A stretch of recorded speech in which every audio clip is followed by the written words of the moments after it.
golfj.com.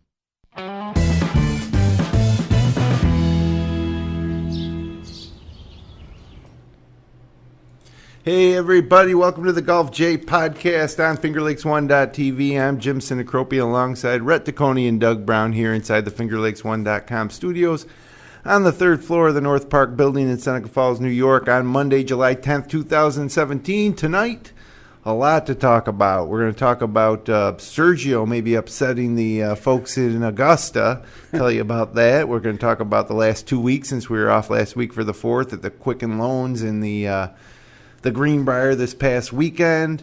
We're going to revisit the anchoring ban on putting. That's back in the news thanks to Brandel Chambly. Leave it to him. Kind of calling out Bernard Langer and Scott McCarron. Right. We're going to review the Ready Caddy. What's the Ready Caddy, you ask? Well, it's a little accessory that hooks onto the golf cart that you can put your stuff in. And it's pretty affordable and it's had a big impact on my enjoyment and management of the game, my stuff management. Big impact on your life. It's a game changer. I have a lot of stuff out there.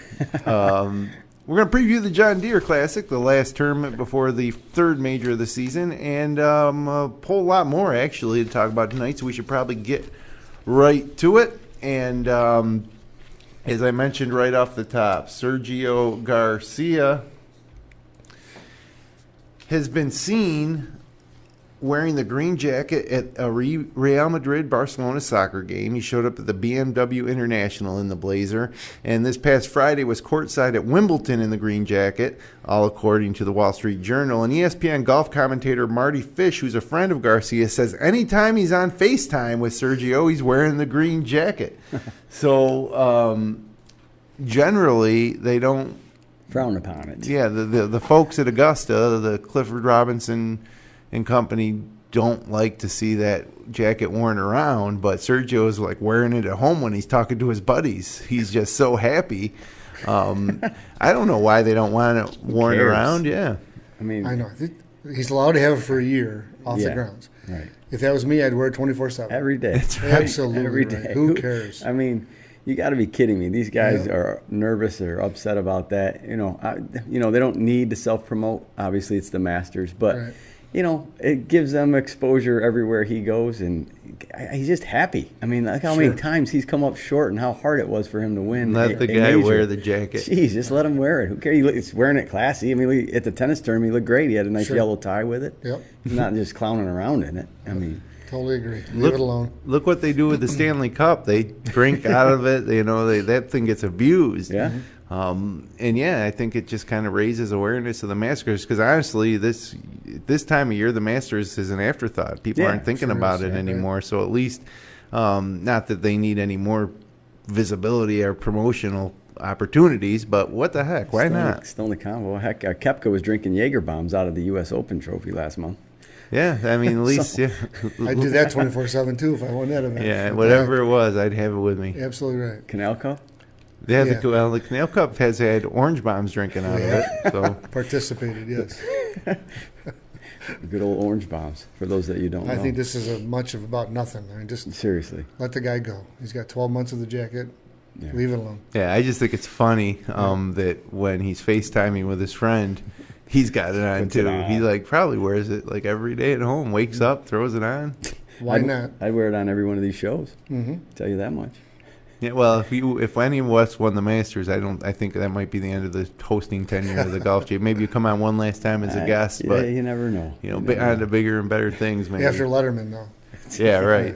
Yeah. Well, I think the first week, after the tournament, I think it's kind of okay to do the media tour with it, right? I mean, as far as the Augusta's concerned, I think that's it's not taboo to do it that first week because you're promoting the tournament still, and it's still fresh in everybody's minds. But yeah, good for Sergio taking an extra mile. Love it.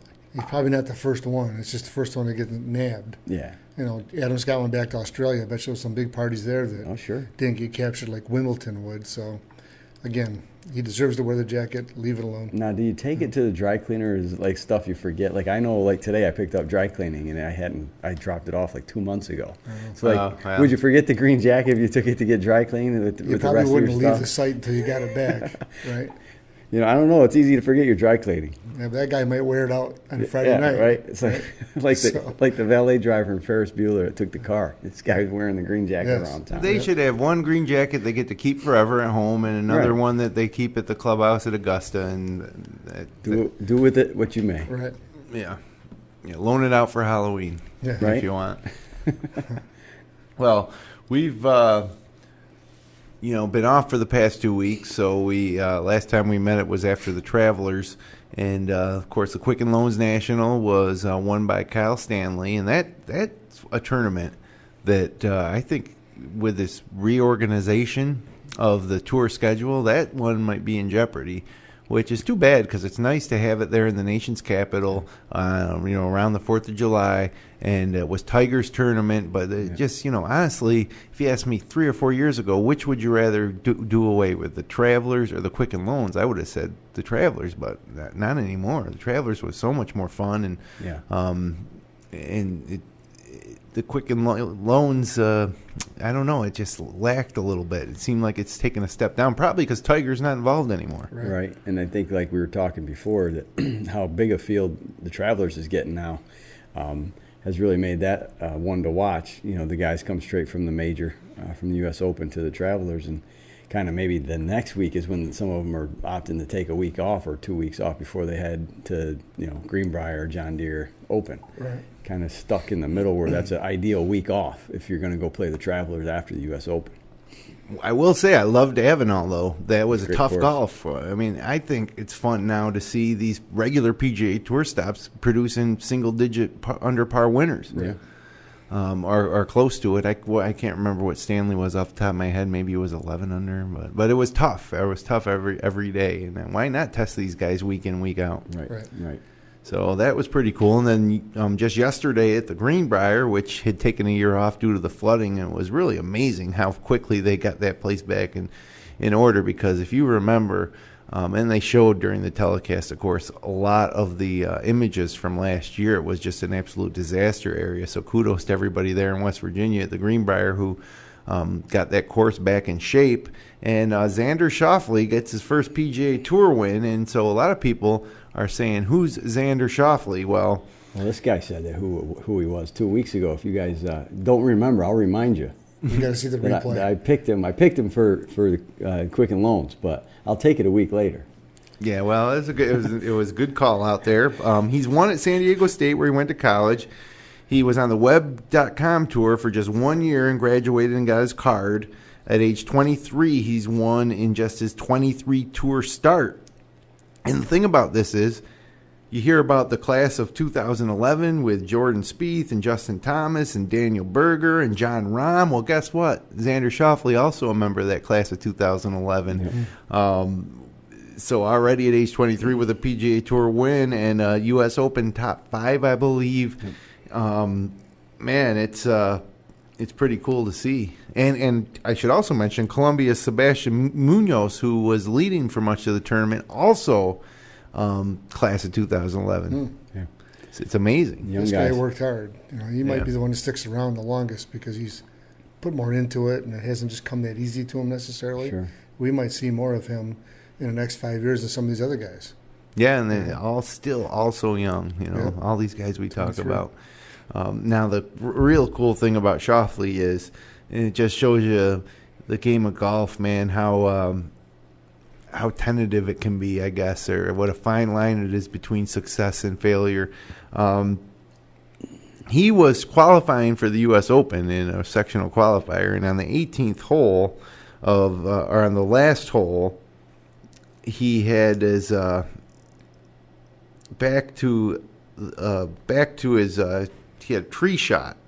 Nobody saw this on June 5th. He lost his drive into the trees on the last hole of the U.S. Open sectional qualifier at Germantown Country Club in Memphis. Now, most people didn't see this or even know who he was at this point. He didn't panic, threaded his second shot through the trees and back into the fairway, ended up birdieing the hole to get in a 5-man playoff for 2 spots. Got through the playoff on the next day and parlayed that into a tie for 5th at the U.S. Open at Erin Hills, and which then obviously has propelled him forward, gave him the confidence to continue to play well and get his first win. Now, point being, if he doesn't pull that shot off in the sectional qualifier and he doesn't make the playoff and he doesn't make the U.S. Open, I don't think he wins this week. Yeah, I mean, that that boost of confidence that he had by the top 5 at the Open, I mean, as you said, he's been working so hard for a number of years now to finally get through, almost win the U.S. Open, and then that just gives you an abundance of confidence to go and play well every week now on the tour. Yeah, probably pushed him right over the top. Obviously it did, so good for him. It gave him the confidence. It also gave him some exemptions going forward, so he wasn't so under the gun to perform, on the money list and FedEx points. Right. But that's what I say to me. It's just, was there a guy out there who missed the sectional qualifier somewhere by one shot that if he made it, maybe he was the one who picked up his first PGA Tour win? Golf's so crazy. But the best thing about it is that it's a level playing field for everybody. Everybody's got the same opportunity. Some guys, once they prove themselves, get some special sponsor exemptions. But let's face it, for the most part, there's no barriers to entry into the world of professional golf other than the score you can put on your scorecard. And Xander Schauffele, a name that nobody heard about before the U.S. Open at Erin Hills, other than fans of the Web.com tour, now is one of the young guns on the PGA Tour. Yeah, he'll be on that flight after the John Deere this week over to Great Britain. That's right. Yeah, and he didn't need to. The other thing about these couple tournaments, including this week at the John Deere, the highest finisher in the top 5 that's not exempt for the Open gets to go to the Open. Okay. And in this case, Xander Schauffele didn't need it because he had already earned it at the U.S. Open. But Sebastian Munoz, who was the 54-hole leader, is now going to the Open. Yeah. So I like the offer that. I think it intensifies or it builds the field up a little bit more. Yeah. And it puts something else on the line to play for 3rd place or 4th place. Right. Because it meant something like Sebastian Munoz. If they don't offer that, he doesn't get to go to the Open. Right. Yeah. So I like that secondary type qualifier. And that's why I always like the John Deere, because you get a first-time winner. Right. There's always that story. Oh, now they got to get their passports. They might not have their. I remember Sean O'Hare won a few years back, and I don't know if it was the John Deere, but I think it was that week before, so it probably was the John Deere. He didn't even have a passport, and he had to get a passport done in within 24 hours. He jumped on a plane and got over there. It's just when you get a first-time winner or somebody like that qualifies for the Open, it's cool to see that whole story unfold and get them over to Britain. Absolutely. So one last story here from the Greenbrier this past week was that Davis. I looked at the leaderboard on Thursday, and it said Davis Love -7. Or whatever he ended up at to shoot, what was it, a 62 or 63? 63? 63. 63. And I thought that's Drew Love, but then it's not Drew Love the third. So the leaderboard said D Love the third. It's Drew Love the first. Davis Love the third. That was Davis Love. I had to double check and make sure there wasn't a mistake. And he did this what was it, 2 years ago he got a win? Yes. But still you thought, well, man, that's it for him. Yep. And here he goes firing around like that in a PGA Tour event at age, how old is he? 53? That's what I wanted to say. 53. Well, he's yet to play on the senior tour. I think he's played a couple events. times, but not much, right? Nothing big. He tends to go towards the regular tour. Yeah, he's still competitive. He can hit it. Yeah, he's always hit it a long way. As he feels good. I know he's had some health issues over the last couple of years that look like they're getting put behind him. Yeah. He's captain in the Ryder Cup, correct? He was last year. No, last year was cap. So I just think that's pretty cool. And we talked about before how, 50 is maybe too young for the Champions Tour now. Maybe it should be 55. Could be. And you could wonder if Mickelson's going to be playing on the Champions Tour at 50 or if he's going to continue to play on the regular tour. I don't see him jumping off the regular tour for a while. I don't think so. Was he 46, 47? He's got a few years left, but I don't see. He shot a 64 on Sunday, didn't he? Right. Yeah. It's not like his game's gone anywhere yet. Cool thing about Love too is he has had a bad back, so he actually changed his swing to less stress on his back. He's not hitting it quite as far, but 63. Dang. When I saw the leaderboard Thursday with his name up on top, I thought it was a rain delay, and they were showing like the 1978 tournament or something like that, because all of a sudden DL3's up on top of the leaderboard. And I had to look at the other names, and none of them tied in with the 1978 story. So it was good. It was fun to watch. Good to see Davis up there. Hit it straight, roll your putts. Yeah, he's good for golf. Absolutely. He's always been a good guy to be. Yeah. Good story. So we mentioned Phil Mickelson, and for the first time that I can remember, or any of us can remember, really, is that he played a tournament without Bones McKay on the bag. Yeah. His brother Tim carried for him after 25 years with Bones.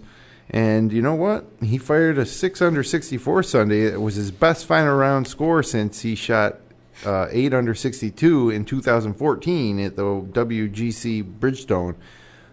So he moved up 41 places from Saturday to Sunday to get a top 20 finish. So, Jim, sometimes change is good. And for Mickelson, he's got a couple majors left this season, and neither won the one that he really wants, the U.S. Open. But we'll see what kind of second half of the major season Mickelson could put together with his brother on the bag. And his brother might not be on the bag for the rest of the year. He might. He hasn't said he's full time. Right. And Bones has gone to NBC Golf Channel as an on-course reporter. Right, good move for him. Yeah. I would imagine it'd be tough to work for somebody else after 25 years on one bag. Not only that, those, not to say that those guys don't work hard, but it's a different kind of work. I think, especially for a guy his age, it's a lot easier work. It's a lot more fun, probably. Yeah. It's something new. Those caddies work hard. You lug that bag around to the practice range, through practice rounds, and and then not to mention the 4 rounds. Up and down. It is not easy. Not to mention all the perspective he has. Story-wise, but also the courses. I mean, just think of how well he knows those courses. He knows them better than any players do. I mean, anybody that's going to be broadcasting, he's got all the books on all the courses. He'd be able to speak to any tournament, any course, way more in depth than 90% of the people he's working with. So I think he's going to be a great addition to the network. He did some last fall. I remember hearing him on TV. It must have been with NBC as well. You're right. He's got a little bit of experience, not a lot, but a little bit, as a broadcaster, commentator, whatever. So I like the idea. Yeah, absolutely. Yeah. How about just not to jump off the Greenbrier right away, but how about how great the course, how good a job they did of recovering that course from last year? Oh yeah, it's amazing, unbelievable. Yeah. I mean, you would never know that anything even happened to it. I mean, it's such a tragedy what happened last year. To be able to turn that around. At the time, they were saying they might have to cancel it next year. Right. So they really did. You wouldn't know anything happened there. It was beautiful. The players like going to the resort. It's got that giant hotel. It looks like an ancient hotel sitting there in the hills of West Virginia.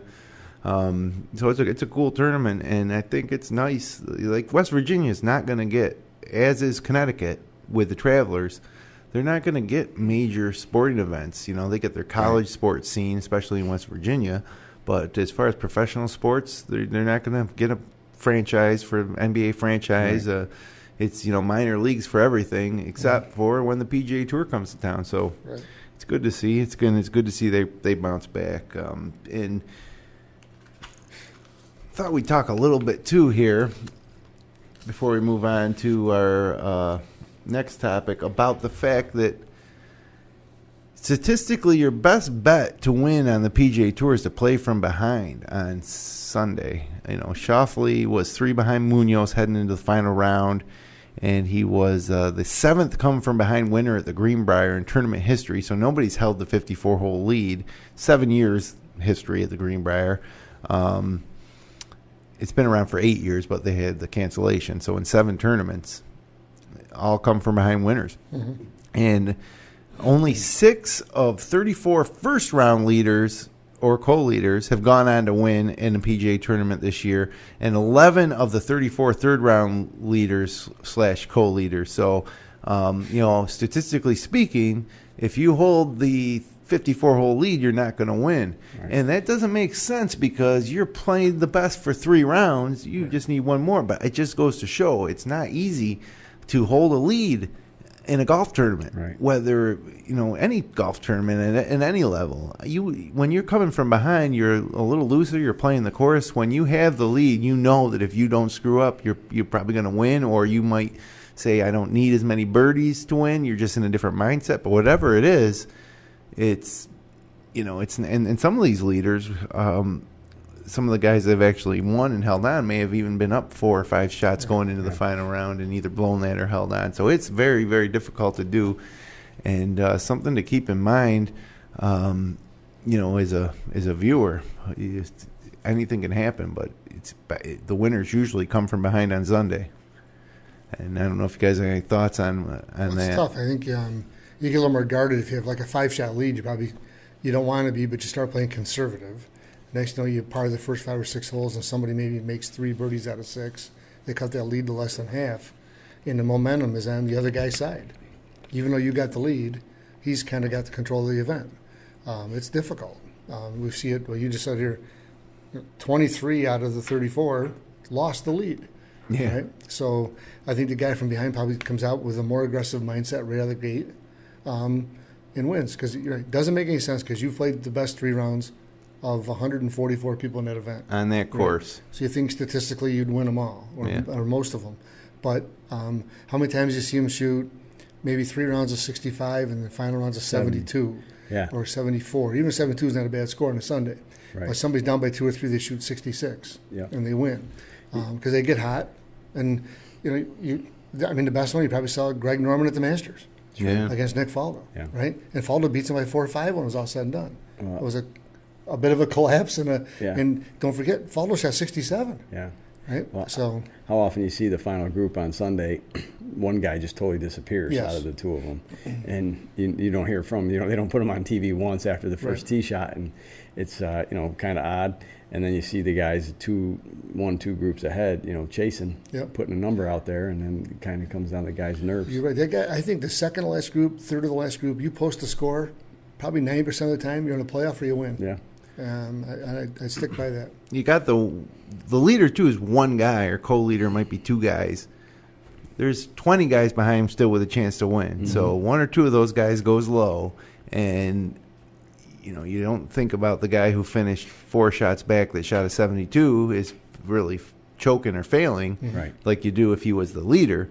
But it's tough to put 4 good rounds of golf together. I think that's part of it, and I do think that it's a little easier to go out ahead of the pack and post a number, and like you said, Rhett, both guys in the final rounds a lot of times are out of it, because I think even if you're not leading but you're in the final round, you start playing match play, and the guy who's leading doesn't play too well, gets off to a slow start, and all of a sudden you forget that there's 15 guys behind you that are picking up ground every hole. And if they throw out a birdie here and there, or they put a couple birdies together and you get a par and a bogey or whatever, I mean, it's a 3 shot swing pretty quickly. Leads disintegrate in an instant, and as we saw, it's like Spieth at 12 in the Masters in 2016.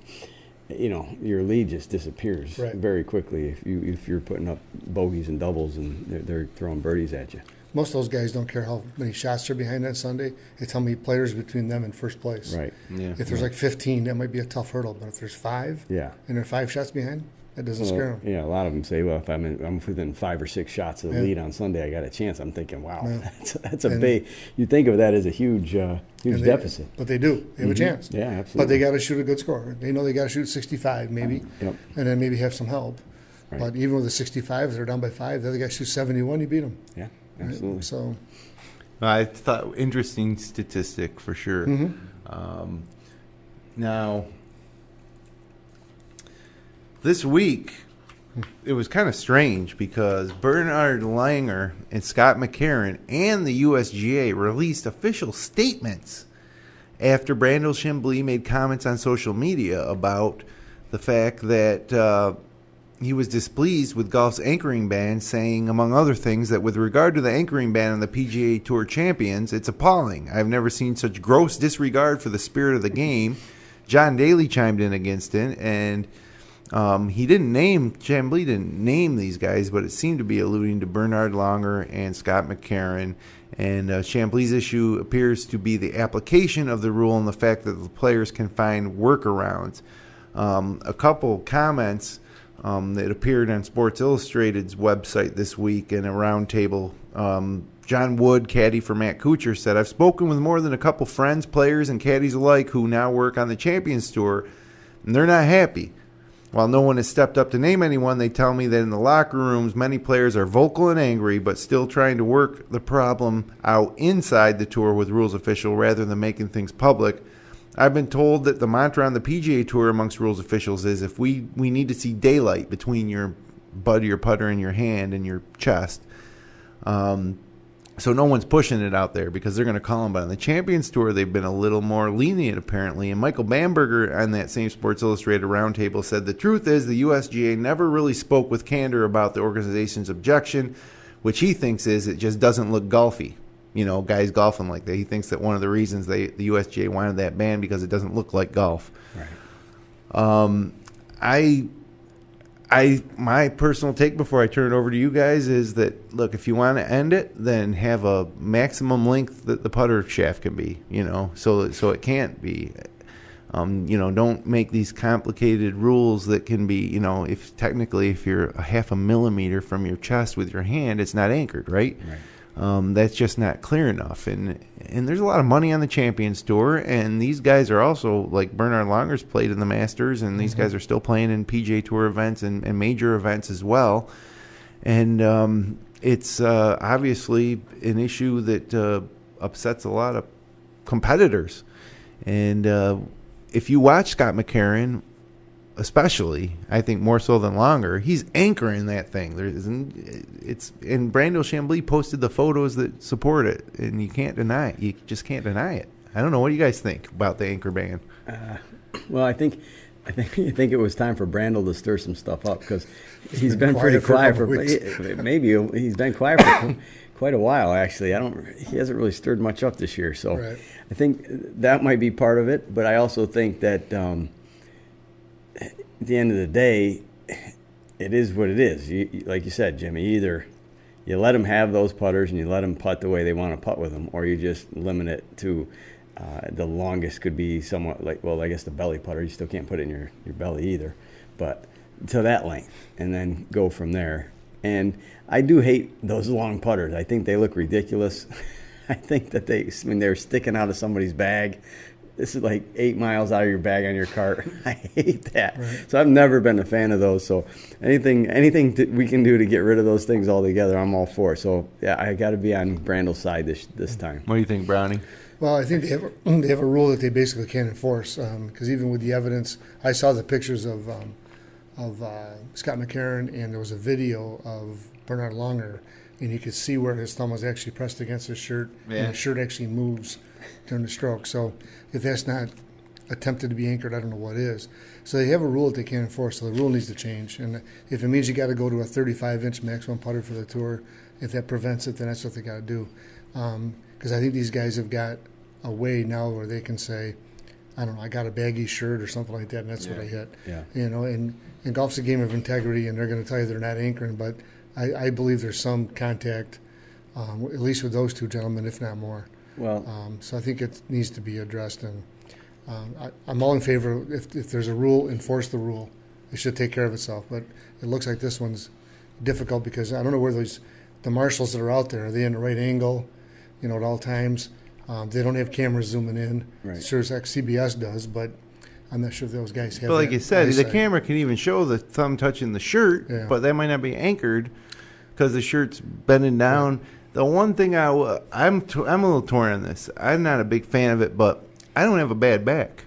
Mm-hmm. I'm not a 52-year-old golfer with you know, the skills to still compete that just can't practice putting, you know, with that. And it's true for me too. I could hit balls all day and my back doesn't hurt, but when I putt for a half an hour, 40 minutes on the putting green, my back's sore. Yeah. So. That's the only thing that makes me say, you know, just let them have it, let them anchor it, let them do whatever they want. You know what? I don't know how much of an advantage it really is. Sure. I think it's an advantage for players like Bernhard Langer, who once had the yips and was almost done with being able to compete. It takes the shakes out of it, that's for darn sure. Yeah. But it's not a gimme. It's not you don't turn into a machine that can just, hit every putt where you want. Right. You make a good point, because if you were a machine, everybody would do it. Yeah. And only 10% do it. There's not a lot of long putters out there. Yeah, I guess Adam Scott won majors with it. Yep. That was Webb Simpson with the belly putter. Yeah, so those were two high-profile PGA Tour cases. You didn't see it as much on the PGA Tour for sure. No, but there was more of the guys coming out of college who were already doing some of that Yeah. stuff, so they've been taught that way all the way along. The Matt Kuchar one, is that anchored or not?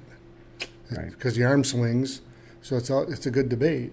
I mean, all kidding aside, you're talking about the integrity of the game. It's a rule.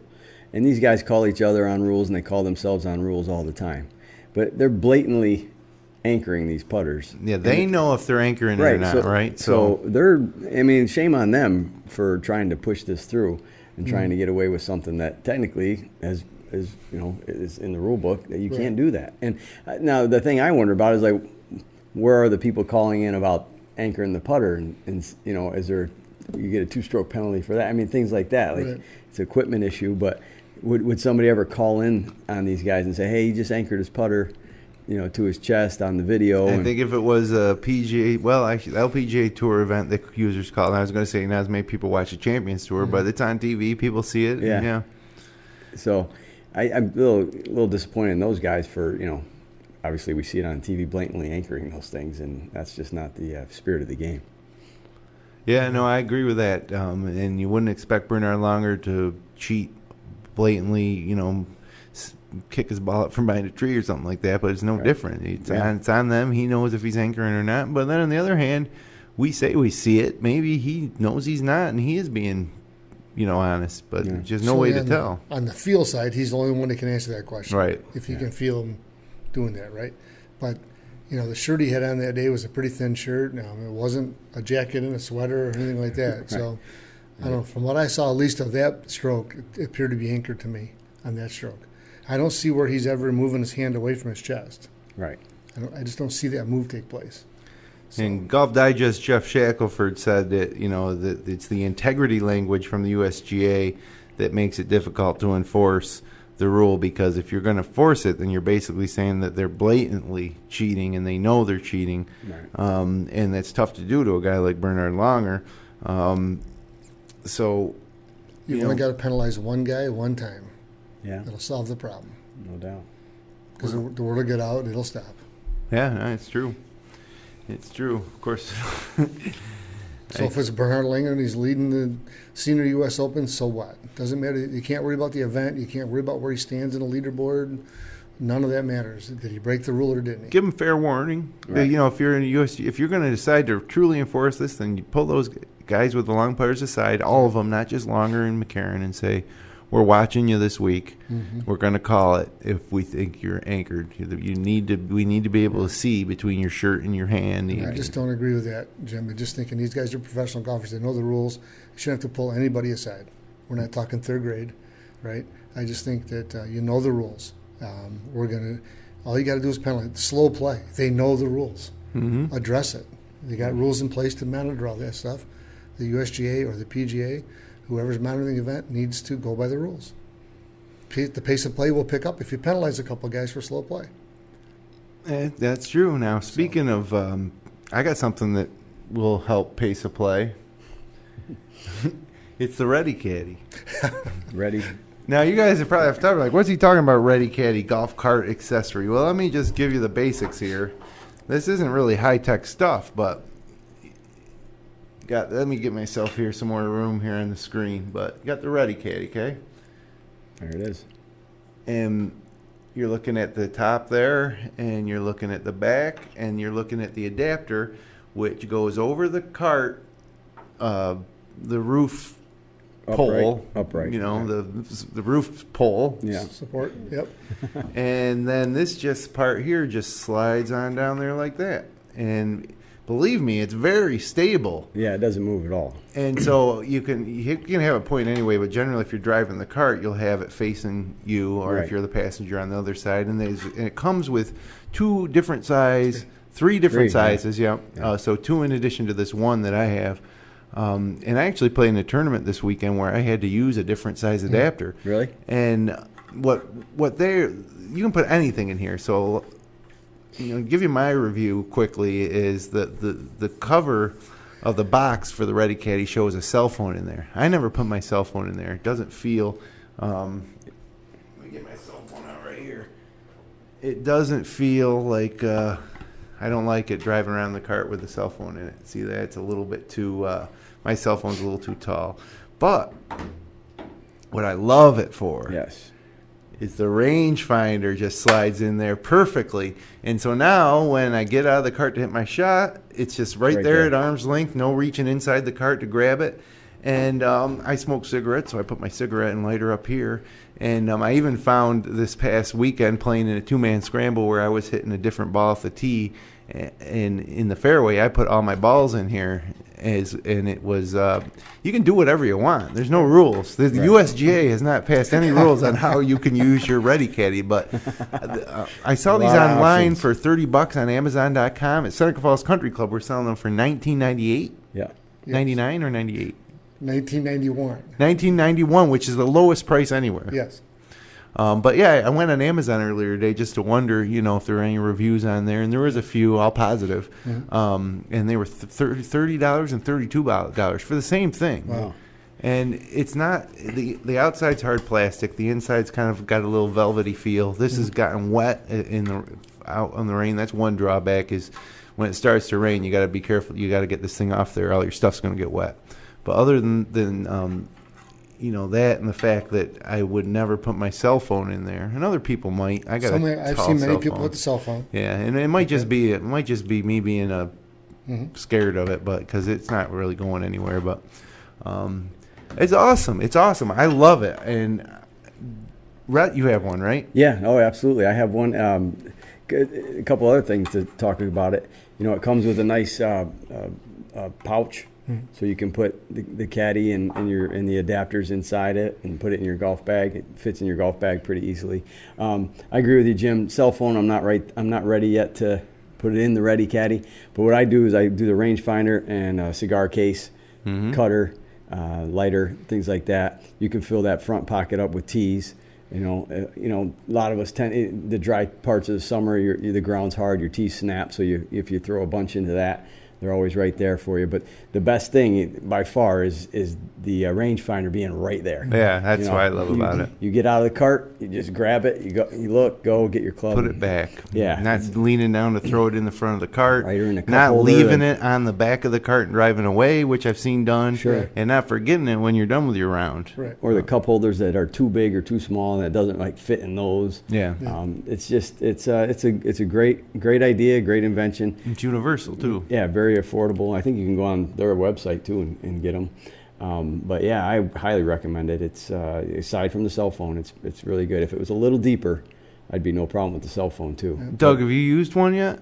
I have not, but when I got one in, I put it on the cart to see how easy it was to put together. Easy. It took about 30 seconds maybe to put it together, and I knew it was sturdy and all that. So, but I've seen we have several people at our club that are using them, and all the reviews are positive.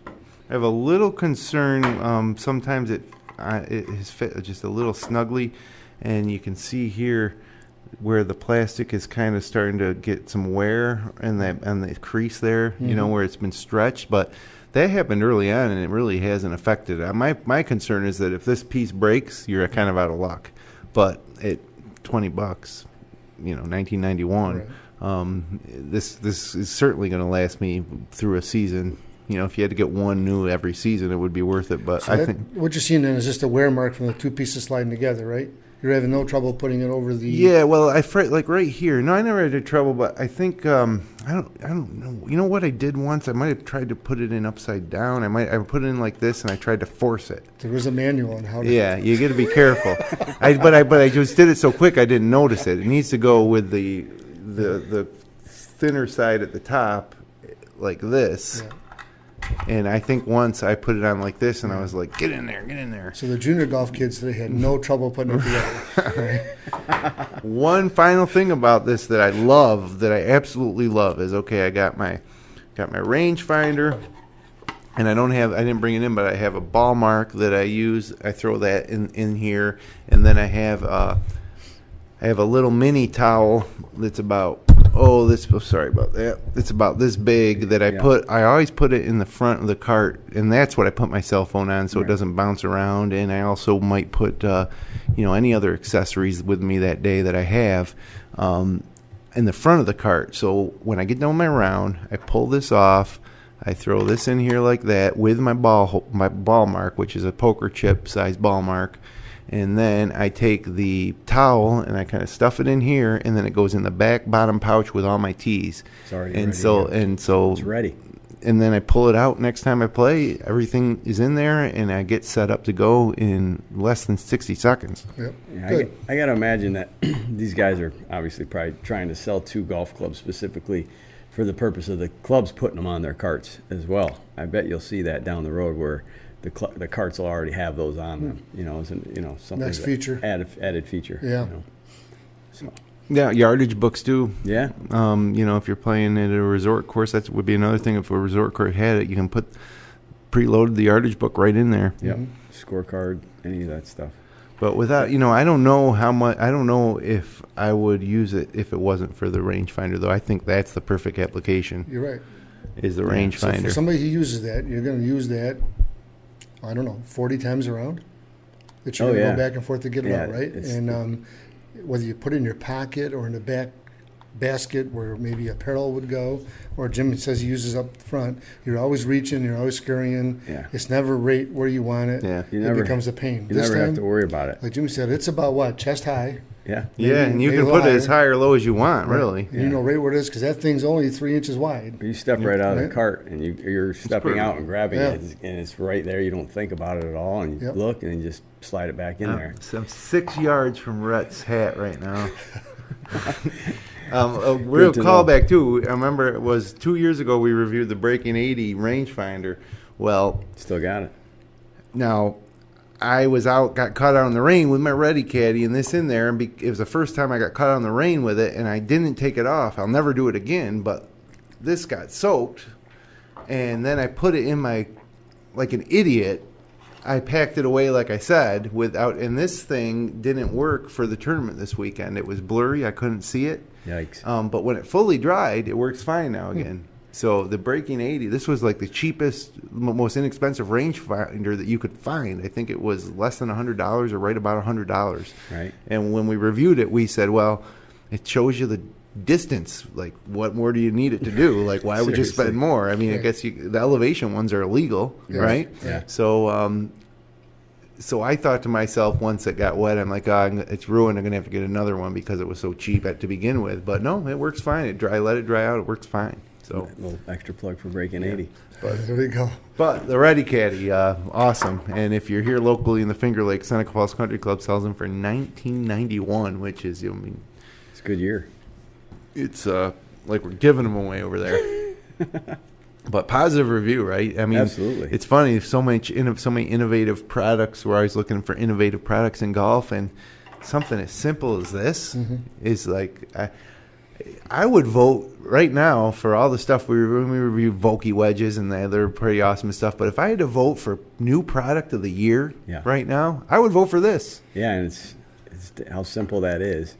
But Dan Horwitz, the inventor of that, talked to him a little bit about it, and the background of where he came up with it, he said, always looking for my stuff and just wanted to have it centrally located, and instead of in a cup holder and in the front compartment or back in my bag, it's just, where can I put it and how can I do it? But he said it's pretty simple to engineer, and he's off and running with it. If I could offer him one piece of advice, though, to make it better, this compartment here, I wish the smaller one was a little bit wider so I could either slide the rangefinder into the smaller compartment and put golf balls back here, or because golf balls to me are a thing that's kind of a pain in the neck in the cart because there's only one little holder in the middle, and I don't really like taking my Pro Vs and forcing them in and pulling them out. Sometimes they get little scrapes on them, and I don't like throwing them up front either where they're bouncing around with everything. So I really didn't even realize that I was going to do this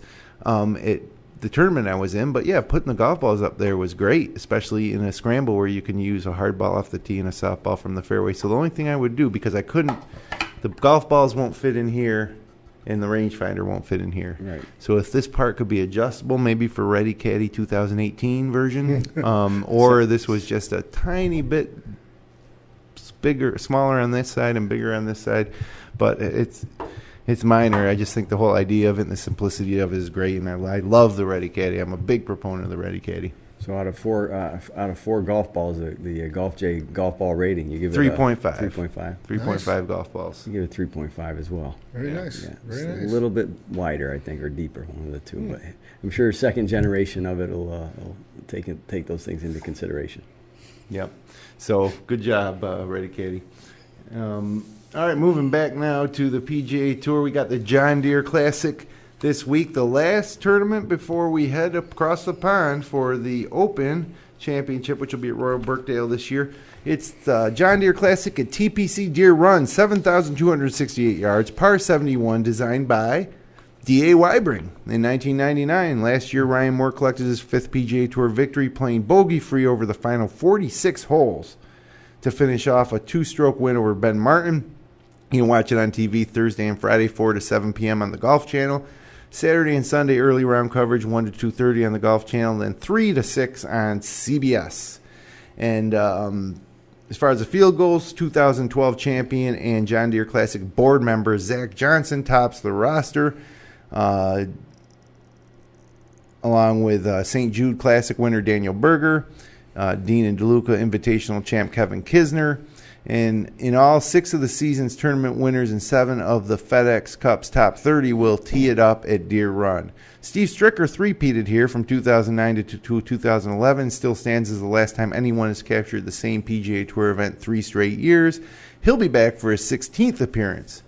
So it's the John Deere Classic. It's a pretty cool little event because they, like the Travelers with the red umbrella and, all the red there, this is green. It's John Deere green, and it's got its own signature kind of feel to it. Out there in it's Wisconsin, I believe, right? TPC Deere Run, or maybe not Wisconsin. Oh no, Cedar Rapids, Iowa, which is why Zach Johnson's on the board. That's his hometown. Yeah, and they got the tractors on as tee markers, and it's just unique. And the course is great. I remember a couple of those iterations of it where Kenny Perry, I think, won it, and I forget who he was playing against, but he had a great finish one time. And again, there's been good stories with them guys winning it and getting over across the pond because of it. Right. It's just it's a good tournament. It's in a good spot on the schedule. Usually enjoyable to watch. Good competition. And like we said with the Travelers and the Greenbrier, Iowa doesn't have any professional sports. Right. Nobody's come. They're not going to host a Super Bowl in Iowa, and they're not going to have a Major League Baseball team. They're not going to have an NBA team. But big time professional golf for 1 week a year. The folks in Iowa get to go out, and they turn out, and it's a great tournament. Absolutely. Mentioned the Open Championship berth. The highest top 5 finisher who hasn't already punched his ticket to Royal Birkdale will get that final spot in the open field. A total of 15 entrants at Deere Run have already qualified for next week's Open, including Ryan Moore and Zach Johnson. But a charter flight awaits them on Sunday night, provided by the John Deere Classic, to fly them across the Atlantic immediately following play. So another unique thing there about the John Deere, and another reason to watch before we get back here next Monday night to preview the Open at Royal Birkdale. Right. So you haven't heard much of Ryan Moore. I know it. We mentioned his name a couple times tonight. He must be injured somehow. Not since I drafted him in fantasy golf this year. Yeah. Must have some aches and pains, would be my guess. Yeah, he hasn't done much since Ryder Cup. Yeah.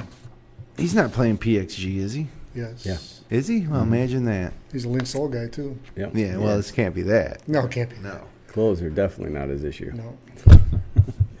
But the PXGs, maybe. The PXGs. Yeah. But speaking of clothes, that's a nice Golf J shirt you got on there, Rhett. Why don't you show us here? Get it. Yeah. Got We got to rep our own. Can we order those? Can our listeners order those yet? We're getting close. I think someday soon we'll be able to get these to people. Very, very comfortable. Oh, absolutely. It's on par with the Link Soul T-shirts for comfort. You don't beat a tri-blend, shirt. You gotta like the softness of it. So we'll get these out. Fashion make guy, it, huh? Make it available to more than just our studio here. Definitely, all in good time. So, okay, we got a few more minutes here. Jon Rahm? Yeah, Jon Rahm wins the Irish Open. To me, the Irish Open has become one of the bigger of non-tour events, PGA Tour events. That you'll see. Like, Rory McIlroy won it. Was it last year or 2 years ago? I ripped that 3-wood. I mean, I don't think it was a. And Ricky did Fowler win it, or was that the Scottish Open? Yeah. Scottish. So it's pretty cool. It's kind of like the national championship of Ireland. Yeah. Kind of like the Canadian Open's kind of a little bigger. I like those things. Mm-hmm. So if you were watching or if you heard, he had a little Lexi rule controversy of his own.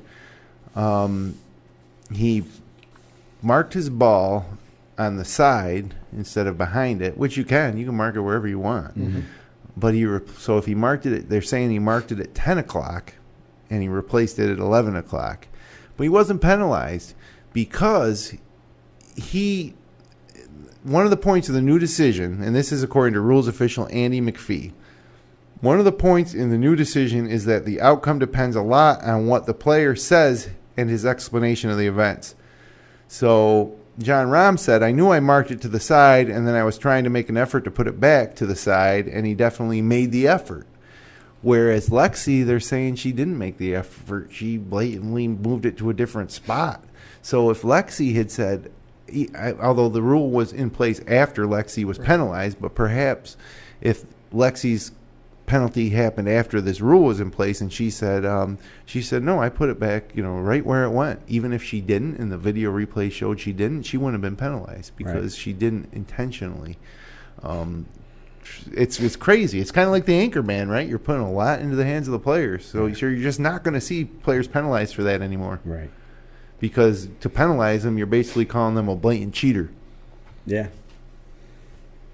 So I don't know. The new decision the RNA and the USGA put together, along with full knowledge from the PGA Tour, is all about trying to eliminate the fine margins and get to a position where if a player has made a reasonable judgment, then everybody has to accept it. Here's the thought. Just put it behind your ball. Well, yeah, but even Lexi didn't, and she just didn't replace it. I know, but I'm just like, why would you put it over here? Well, because you got another player who you're not in their line if you put it over there, so you don't have to move it, and it speeds it up a little. But he also moved the putter head to the side after he marked it to the side of the ball. Right. Now everything's crazy. Okay, so you're right. Why don't you just mark it standard fair behind the ball? Yeah. Move it to the side. He made a move that he normally doesn't make, right. And I think that's what cost him. Sure. However, he did not get that ball back where it started from. No. Yeah. I don't care what his intentions were and all that kind of stuff. And you're talking about 10 and 11 o'clock. I mean, it's a 2 millimeters probably difference. No. The fact that to me, it was a violation of the rules. And I don't care if he won by 6 or not, or going to make the cut. It doesn't matter. You look at the event. He did not get that ball back. He's a professional golfer. Don't you think though it's almost impossible for every golfer to replace it exactly where totally it was? Totally agree with that. I mean, you're talking about exactly. I don't think anybody ever gets it back exactly. Right. But he put a poker chip to the side of the ball. Mm-hmm. To the side of the ball. And that's actually 3 o'clock on my clock. I don't know where 10 o'clock comes in. And then he moved the putter head or moved the coin, the poker chip to the right, the width of his putter, which is about 4 inches maybe. Mm-hmm. Then when he moves it back, he moved the putter chip back, or the poker chip back, but didn't put the ball back on the side of the poker chip. He put it in front of the poker chip. To me, that's about 2 inches difference. And didn't we hear people talking about people on the tour getting it sometimes 2 and 3 inches from where they started? Yeah. Oh, There's a good example. They said it happens all the time. Yeah. To me, it was about 2 golf balls away from where it was supposed to be. So I'm done with Jon Rahm. Wow. Okay? Done. I think I'm going to pick him next week. Good. I think I will not. Okay. I think that, like, when I mark my ball and put it back, if I put it back like where I think it was, and sometimes it doesn't like settle right, so I'll move it a little bit left or right so it gets on a solid surface. But that's technically is cheating, right? Well, you probably got it back within 1/10 of an inch of where it was, so it's called an approximate location, right? Now, approximate is not 3 inches in a game of golf, Right. right? So you did all you could to get it back to where it was, right? So if I this couldn't guy get did it, not do all he could. yeah. So I would have been immensely impressed if he said, "Let me look at the video. You're absolutely right. You got to tag me with 2." I still win. But even if he finished second, I mean, Yeah, right. Dustin Johnson got tagged at the PGA, right, for touching that bunker. Did you Yeah. see any reaction of that man? Yeah, and there was no nothing but bunker. integrity. Right? Yeah, I agree. Even with the one when he won the U.S. Open, Right. right? Okay, whatever. Let's go on. He finished out and he won the event, right? That's a great point. So- Johnson, Jon Rahm here got the benefit of the doubt. Bernard Longer and Scotty McCarron getting the benefit of the doubt. Twice Johnson really got Zero unlucky, benefit. and nobody gave him an inch, and he accepted it, and has gone on to win 2 major champs.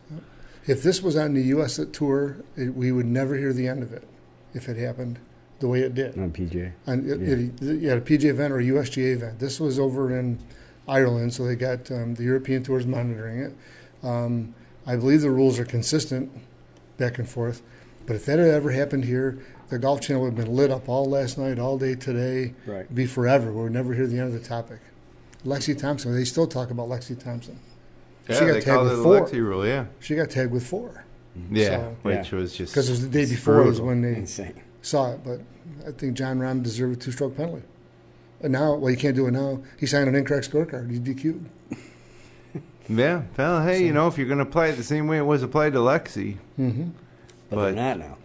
but yeah, it's the unfortunate thing is that yeah, but how much of an advantage was gained? Well, you can't answer that, but you just don't know if there was a bad piece of turf there. Yeah, Spike mark and depression, they see that stuff. sure They with sure it. You could can't see it try to on avoid TV, but when you're right Right. over it, you can see Yeah. it. I think he was in a hurry. He knew he was going good. He messed up Yeah, because he did something unusual. I think we all do the same thing when we mark the ball differently.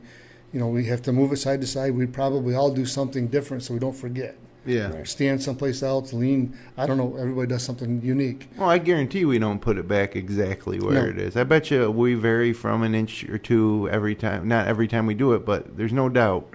Casual golf Yeah. with us on Wednesday night or wherever we're playing with our friends, even we're competitive match or not, when we move that ball or just generally replace our ball where it was marked, that it isn't always in the same spot. But if we were on tour, we would take more care, you think? I think we do a lot better than what I saw on TV.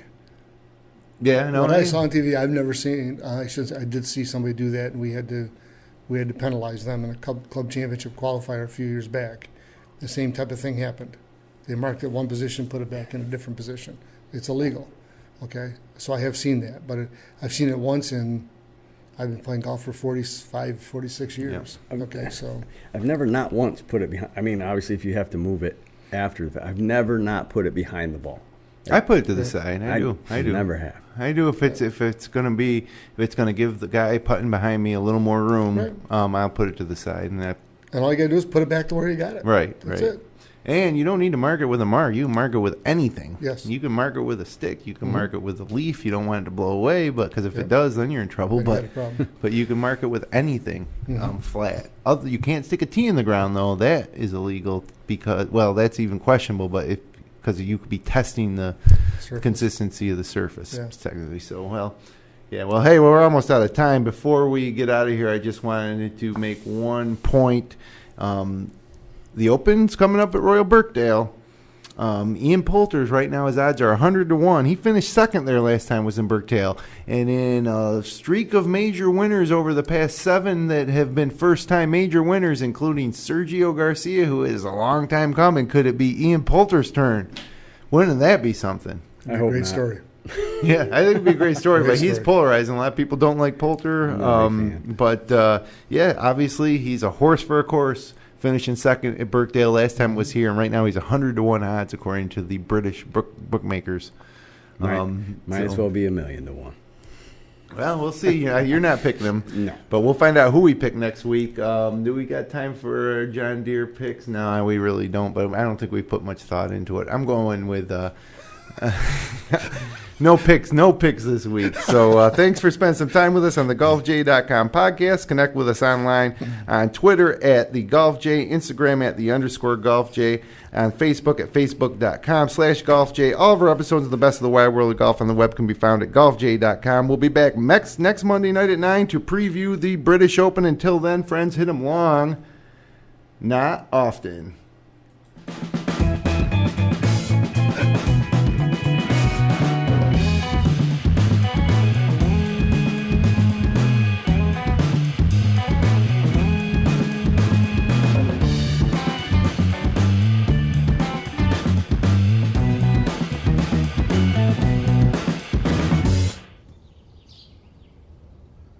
GolfJ.com